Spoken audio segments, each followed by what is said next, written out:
Hey friends, and well, let me be honest, probably before this video is over, some of you will consider me as an enemy.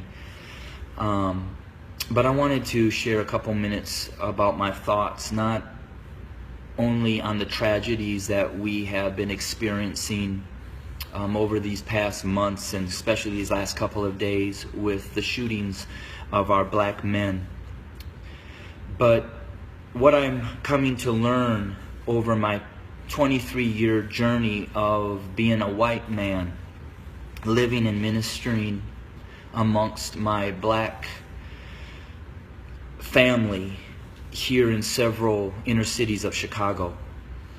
And I'm going to speak very black and white because, let's be honest, it's a black and white issue. I want to take you to the book of Exodus, chapter 1, and I wanted to share a little bit of what took place prior to the rise of Moses. When I read that, it talked about that the Pharaoh became concerned and very fearful that the Hebrew slaves were growing in number and in power. So in order to maintain their oppression, he put upon them great labor.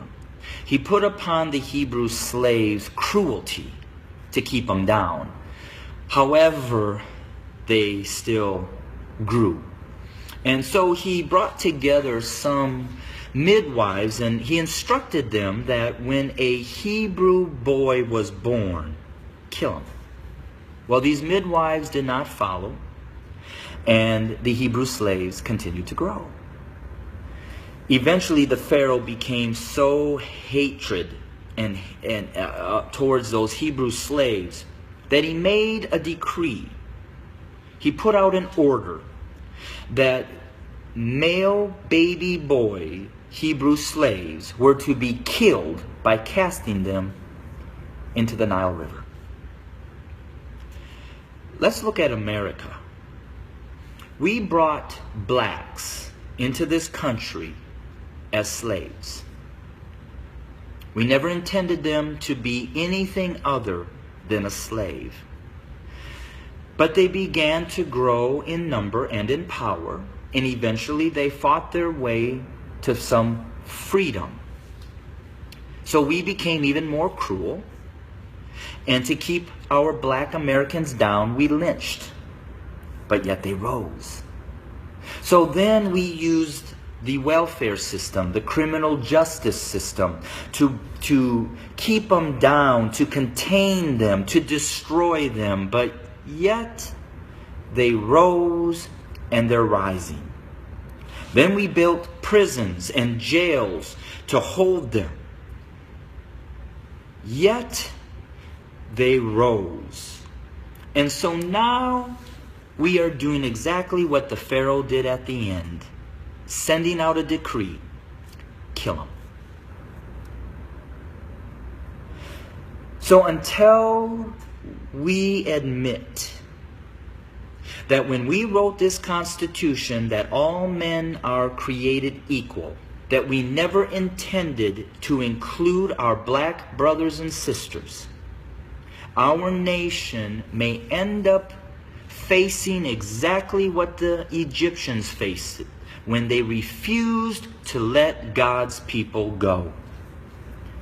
So I'm going to say this to my white fellow Americans, that the bloodshed that is on its way is not on the hands of our fellow black Americans, but is on our hands.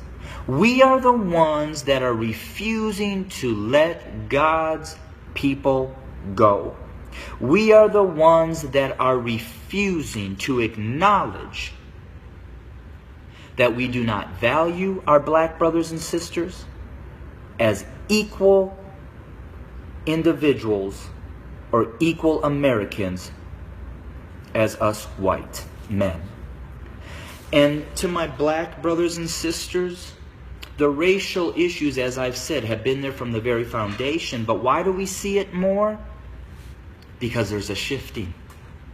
See, us white men have been at the head since the foundation. But we've had a black president. And you know, we've done everything in our power to keep him from really changing things. Now we have another minority rising to the top, a white female. What does that say? Those of us who are white men who have been at the head are now starting to see and fear that we are going to become the tail. And we know what we've done to you. And so now we're fearful that you're going to do to us what we have done to you. But I will say this.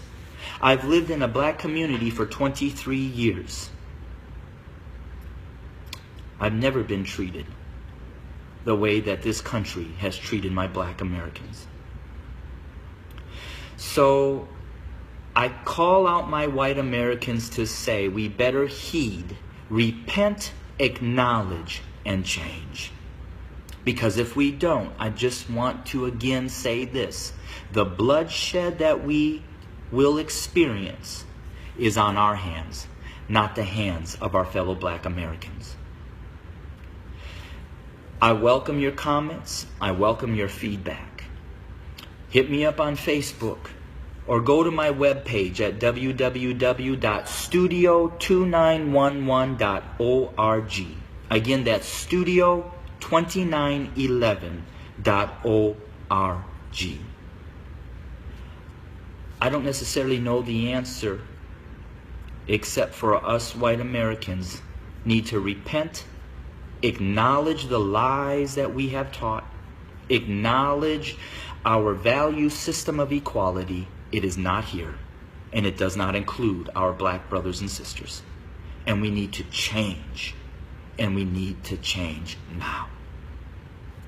Thanks for your time. Bless you.